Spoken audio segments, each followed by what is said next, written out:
यहाँ श्री गणेशको दर्शन गरी यसरी कालिचोक भगवतीको दर्शन गर्न सुरु भयो हैन। यसरी हामी चाहिँ कालिचोक माताको दर्शन गरी आयौँ हैन।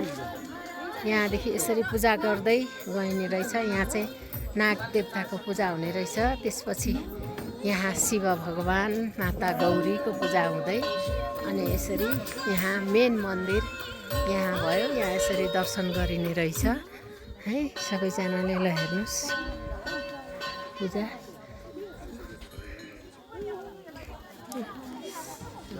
पूजा यसरी दर्शन यसरी गर्ने। यहाँ मेन माताको मन्दिर मुख्य मन्दिर यहाँ भयो। यहाँभित्र चाहिँ सधैँ जल आउने, यहाँबाट प्रसाद जल लिने, धूप दीप बाल्ने यसरी।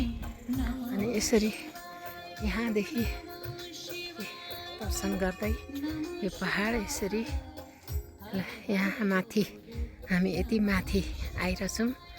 ल हेर्नुहोस् यो मन्दिर भगवती मन्दिर यति उचाइमा आएर हामी दर्शन गरेर अब हामी फर्किँदैछौँ। सरी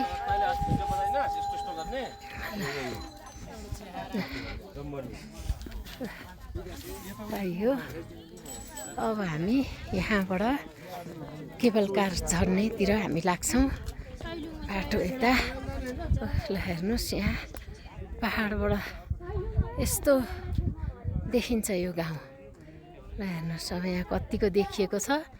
यति उचाइमा छौँ हामी, यति माथि छौँ होइन। यता पहाड यस्तो देखिँदो रहेछ, नजिकै जस्तो देखिने।